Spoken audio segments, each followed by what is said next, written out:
경제적 성과가 안정되게 자리 잡고 있는 가운데 네. 민주당 같은 경우에는 정치적인 흐름들도 발생을 하게 되는 건데 송영길 전 대표가 복당을 신청했죠. 제 생각보다 빠르게 의결이 됐습니다. 민주당 그래요? 최고위원회의가 비공개 회의를 열고 복당을 의결한 거고 그러면서 정청래 대표가 뭐라고 말을 했냐면은 탈당 후 당의 요청이 아니면 다른 경선에서 20% 감산이 되는 불이익이 원래 받게 돼 있는데 그렇죠. 감산이 없도록 하겠다. 페이버를 주겠다. 이렇게 선언한 겁니다. 네네. 그러니까 특별한 경우 아니면 이렇게 불이익을 안 주겠다고 얘기하기가 쉽지가 않은데요. 네. 그러니까 그만큼 당내에 공감대가 있다고 봐야 되겠죠.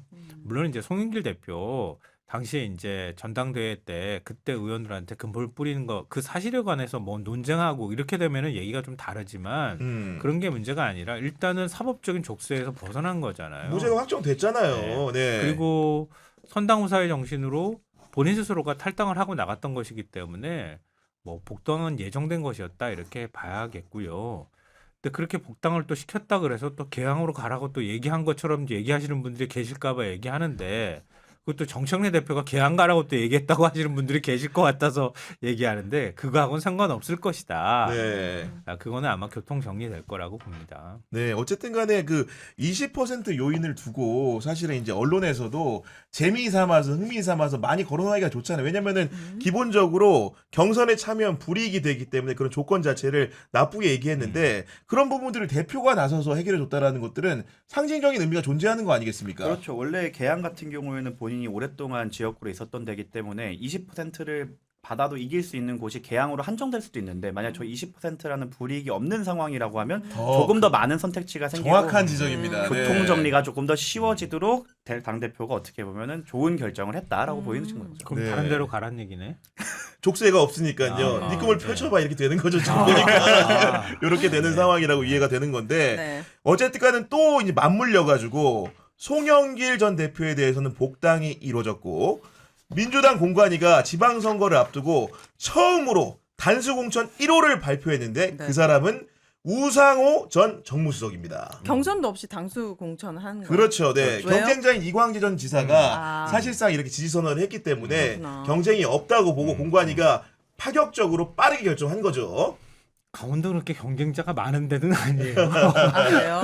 민주당이 가장 받기 강력- 어렵기 때문에. 네, 가장 강력한 후보가 이광재 전 지사, 이광재 전 의원이에요. 네. 근데 이광재 전 의원이 우상호 후보를 우상호 전 수석을 밀어주면서 나는 출마하지 않겠다 이렇게 얘기를 해버렸잖아요. 네. 사실상 단일화가 돼버린 거예요. 다른 경쟁자가 나서기도 어렵고 다른 경쟁자도 마땅한 인물이 없어요. 네. 그러니까 지난번에 이광재 전 의원이 강원지사 출마 때문에 차출을 당했단 말이에요. 그리고 원주에서 현직 국회의원인데 국회의원 배지를 사실상 버린 거나 다름없이 돼버렸어요. 그러니까 그 정도니까 강원도에 막 경쟁자가 있어서 막 치열하게 하는 그렇게 해서 후보가 만들어지는 곳은 아니기 때문에 우상호 전 수석을 결정하니까 상대적으로 좀 쉬웠을 것이다. 이런 것 하고 그리고 최근에 여론조사 보면은요. 여론조사 결과가 김진태 현 지사보다 한 10%포인트 넘게 나고 막 그래요. 각종 조사에서 네, 나쁘지 네. 않아요. 그리고 우상호- 뭐 네. 이번에 뭐 여론조사 어제 MBS 오늘 갤럽 조사 보면은 강원 제주의 그 이재명 대통령 그 국정 평가가 긍정률이 아마 70% 이렇게 넘게 나와요. 야, 강원에서도. 네, 강원 네. 제주에서 이 정도니 물론 이제 샘플이 적기 때문에 100% 제가 맞다고 말씀드릴 수는 없지만 추이로만 보면은 강원도 분위기 굉장히 좋다. 굉장히 보수 지역이라고 생각했지만 네. 지금 분위기는 그렇지 않다. 우상호님이 한번 오셨잖아요. 맞아, 우리 같이 저는- 방송했잖아요. 저는 네. 그때 이제 처음 뵙고 대화를 나눴을 때는 그때는 조금 현실 파악을 잘 못하셔가지고 되게 답답했거든요. 대화할 때. 못했어요? 왜냐면 역시 고위 고관대장 슬레이어. 너무 농사만 짓고 오셔가지고 그때 막 윤석열 정부 얘기하는데 너무 약간 너무 뭐라 하지? 너무 관용적이고 너무 관대하고 그래가지고 뭔가 우리 국민들의 마음을 이렇게 딱 잘 대변해주지 못했다. 아니 쉽게 이해를 말해 못하는- 수박 갖다 따는 거잖아 지금. 수박이에요. 오늘 셔츠가 나오는구나. 오윤의 선언 우상호 수박. 그래서 저는 이 우상호 수석님이 궁금해요. 사실 네. 일하는 스타일, 행정 스타일, 뭐 과거에 지역구를 했을 때 어떤 뭐 평가가 있었는지. 네. 네, 정무수석은 그럼 또 이거 빈자리인데 그럼 또 여기 근데 누가 하나? 대통령이 정무수석으로 뽑을 만한 사람. 그렇지. 그러니까 여야로 왔다 갔다 하면서 조정을 할 수 있는 사람이라는 평가가 많고 전 단수 선정을 했던 이유에 대해서 좀 네. 말씀을 드리자면 그 주요 후보가 없는 상황에서 경선을 하면서 잡음이 나왔고 우리 후보가 스크래치가 생기는 걸 방지하는 전략적인 선택이다. 그러니까 조금이라도 지금 앞서야 되는 맞아요. 입장에서 네. 이미 어느 정도 넘어와 있는 상태인데 괜히 경선하면서 문제가 일어나거나 뭐 이래갖고 우리 후보가 다쳐서 나오는 것보다는 조금 그 예비를 안 띄움으로써 체력을 좀 아꼈다가 본선에서 확 집중할 수 있도록 하는 그렇죠. 전략적 선택이다라고 네. 보시면 될 것 같아요. 근데 굉장히 재밌는 거는 그런 거예요. 5극은 우리가 막 주목하잖아요. 그리고 광역 통합 막 얘기 나오고 3특은 아무도 그렇네. 관심이 맞아. 없고 특히 그렇네. 관심이 좀 덜하네. 강원이 3특 중에 하나거든요. 그렇죠. 근데 3특 중에 또 하나가 전북인데 이번에 새만금의 현대차가 9조 원 우리가 턱 투자하겠어. 그렇죠. 이렇게 나와버린 거예요. 그러니까 강원도가 더 소외되지. 근데 정문석 출신이 가가지고 자 제가 이재명 대통령하고 좀 가깝고 뭔가 해보겠습니다. 이러면은 야 강원 지역에서 뭐 하겠네. 이런 기대감이 생길 수 있지. 네. 수석이 왔다. 아니 그러니까 김희수 공관위원장도 네. 어떻게 평가를 했냐면은 이재명 정부 출범 이후에 정부 수석에 임명돼서 이재명 정부의 연착륙과 성공적인 국정 운영을 위해 헌신했다 이렇게 말을 한 거고 네. 실제로 후임을 찾을 때도 우상호만한 후임을 찾기가 굉장히 어렵다는 말이 많았는데 비슷한 이력을 가진 원내대표도 지낸 홍익표 수석이 후임이 임명이 된 건데 어쨌든 간에 우상호 같은 사람이 있었기 때문에 정권 초반에 여야 소통은 물론 대언론 소통도 원만했다는 게 기본적인 평가 요인 중에 하나죠. 그죠? 만나보셨으면 아실 거 아니에요? 네. 어떤 느낌이었어요? 답답했어요 그때는.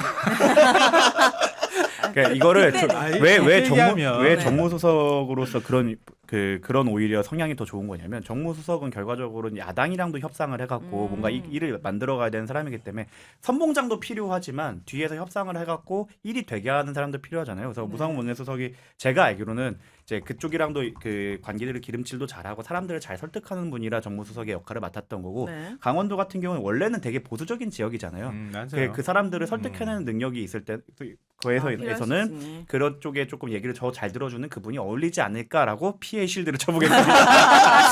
물질들 굳이 이렇게 설명을 장황하게 얘기할 필요가 궁금했어요. 없는데. 잘 몰라서. 네. 아니 지금 그 놀라운 소식이 하나 그러니까. 전해졌는데 이재명 대통령이 본인이 소유하고 있는 경기 분당의 아파트를 매물로 직접 내놨답니다. 1주택자 아니에요? 이제 그럼 무주택자 되는 무주택- 거예요? 그렇죠. 그러니까 결국은 네. 부동산 정상화를 위해서는 나의 재산까지도 정리하겠다라는 강력한 신호와 의지 때문에 네. 절대로 이런 상황에서는 제가 지금 소름이 돋는데 네.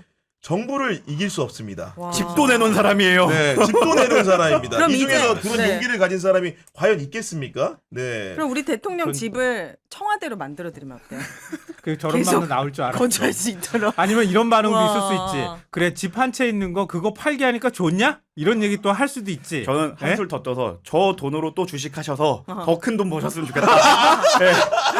정리하고 맞아. 지금 주식 들어가는 주식 거예요. 들어가야죠. 무조건 주식 들어가야 됩니다. 한남동 대통령이 들어가- 집 주식 하려고 집 팔았다는 얘기를 하면 되겠어요? 부동산이 정상화돼서 지금 판 게 사실은 고점일 수도 있었다. 최고의 투자자일 수도 있다. 야, 이게 지금 아니 그러면 이상해지잖아. 아니 과거에 보면 문재인 정부 네. 때도 부동산 정상화 의지를 밝히면서 네. 참모나 강요들한테 정리하라고 맞아요. 한 적이 있어요. 특히나 맞아요. 다주택자를 중심으로. 그런데 1주택을 가진 대통령이 그러니까. 스스로 결단으로 내 집을 팔겠다는 말은 사실은 임기를 10년하고 20년 하는 게 아니고 5년 하면 나가야 됩니다. 그렇기 때문에 그런 결단을 못 내리는 통상적으로는 네. 지금 이재명 대통령이 이런 결단을 내렸다는 것은 정말로 아주 매우 강력한 신호일 수밖에 없습니다. 솔선수범하는 거예요. 이제 공무원들하고 최소한 민주당 소속 국회의원들도 한번 대통령이 어떻게 하는지 봤으면 좋겠다. 또 그게 국민들에 대한 부동산 정책의 신뢰성을 높이게 될 거다. 네.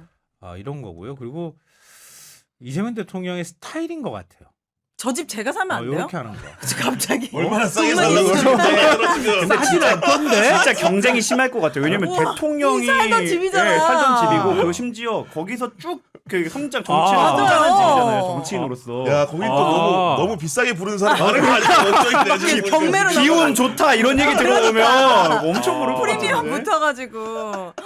경매 붙이시라고 하면 되겠네. 야 지금 진짜로. 민큐미님이 네. 청와대에서 강제 영구임대를 시켜줘야 된다 이런 말씀을 할 정도로 네. 정말로 그 댓글을 달아주시는 많은 시청자 여러분들이 이런 동종의 의견을 정말 많이 보내주고 계신데 저도 진짜 약간 오랜만에 여러 정치 소식을 브레이킹 뉴스로 접하지만은 이 정도일 줄은 몰랐다고 그러니까 해야 될까요? 너무 예. 사벽이야. 그때 너무 그리고 사벽. 한 유튜버가 장동혁 대표한테 가서 집팔을 하고 하니까 뭐 네. 이재명 대통령 팔면 팔게요 했는데 그러면 이제 우리 6채 파는 거 보는 건가요? 그러니까 네. 실거주. 네. 지금 그거는- 하이님 같은 경우에는 네. 그 시세보사도 싸게 내놨다고 합니다. 이렇게 말하는데 장동혁 그래요. 대표 어떻게? 장동훈 대표 거긴 걱정하시. 거긴 지분이기 때문에 집 팔기 어렵다 그러던데. 아 그래요. 네. 야 이런 상황이 되면은 네. 이런 프레임을 가지고 청와대가 국정 운영을 해준다? 네. 지방선거를 임하는 여당 입장에서는 너무나 감사합니다라는 말이 절로 나올 수밖에 없을 것 같아요. 그럼 저거 솔직히. 거래할 때 이재명 대통령 만날 수 있는 거예요. 왜냐면 본인을 만나서 매도인 매수인. 위임장 갖고 오겠죠. 아 그래요? 위임장 하겠지. 어떻게 영끌해가지고 영끌에서 한번 해봐 진짜 그냥 해봐. 그렇게 하고 싶으면 해요 해. 그 네? 기운을 받아가지고 만나셨을 때 왜 설 선물 안 보냈는지 저 좀 물어봐 주세요. 나 내심 서운하다고. 아니 저제 막 돌아다니면서 봤는데 네. 많이들 받으셨더라고. 아, 네. 잘생긴 사람 안 준다는 얘기가 있어요. 저도 못 받았습니다. 네. 저도 안 오더라고 잘생겨가지고. 아 이제 공통점을 찾았네. 우리 평론가님 조용하시네요. 이게 조용히 뭐라고? 받았나봐요 네. 지금 보니까 지금. 잘생긴 네. 사람이잖아요. 네. 못생겼다고 생각해요? 아니죠. 너무 잘생기셨죠. 네. 아무튼 그런 상황인데 또 이제 각 정당의 상황을 보게 되면은 공천을 주관하는 사람이 누구냐도 굉장히 중요한데 잊고 있는 부분 중에 하나인데 공천관리위원장 민주당 같은 경우에는 김희수라는 사람이 위원장을 하고 계신데 이분에 대해서 많은 분들이 궁금하다고 저한테 물어보시는 네. 분들이 많았어요. 실제로 김희수 공관위원장이 누구세요? 어떤 사람이냐 간략하게 설명을 드리면은 이분이 판사 출신입니다. 네. 그리고 헌법재판관을 지내신 분이에요. 2012년에 민주당 추천으로 재판관이 되신 분이고 2017년에 박근혜 탄핵 심판에도 참여했던 분이죠. 근데 이분의 별명은 뭐냐면은 헌법재판관을 하면서 재임 중에 별명은 미스터 소수 의견입니다. 예를 들면은 통합진보당 해산 심판 때도 유일무이하게 그 반대 의견을 내셨던 분이고 기본적으로 진보적인 성향이 강하고 자기 고집도 분명한 분인데 이런 분을 공관위원장으로 세웠다라는 것은 어떤 의미로 받아들여야 됩니까? 공정하게 공천하겠다 이런 뜻이겠죠. 제가 그 법 공부를 하면서 정말 이가 갈리는 분이에요. 이분이 왜요? 소수 의견 있으면 따로 공부해야 되잖아요.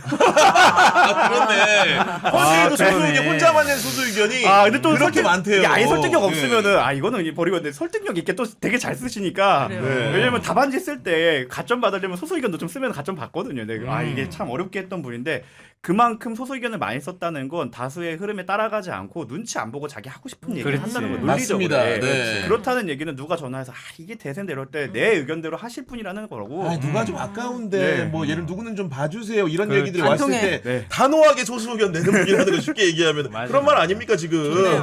공관위원장 자리가 진짜 중요해요. 왜냐하면 말씀하신 것처럼 온갖 민원이 다 들어오기도 하고요. 각 후보에 대한 모든 흥별 사항들이 다 보고가 되고 온단 말이에요. 그리고 각 지역마다 얼마나 다 특성이 달라요. 그럼요. 네. 그 후보들을 정리하는 게 보통 어려운 작업이 아니거든요. 그럼 그런 것에 있어서 어떠한 영향도 받지 않고 소신 있게 그걸 결정해 줄 만한 사람이 일단 필요하고요. 무엇보다도 그걸 결정하는 사람의 권위, 그걸 많은 사람들이 일단 신뢰를 해야 돼. 맞습니다. 그래야 어떤 결정을 하더라도 반발이 적게 나오거든요. 근데 김희수 전 헌법재판관 같은 분이 와가지고 떡 하고 앉아가지고 딱 한번 해보시죠. 이렇게 나오면은 잘 덤비지 못해. 소수 의견은 어떻게 설득을 해요? 그러니까 이거 쉽지 않거든요. 지금 이정현 국민의힘 공관위원장 봐봐요.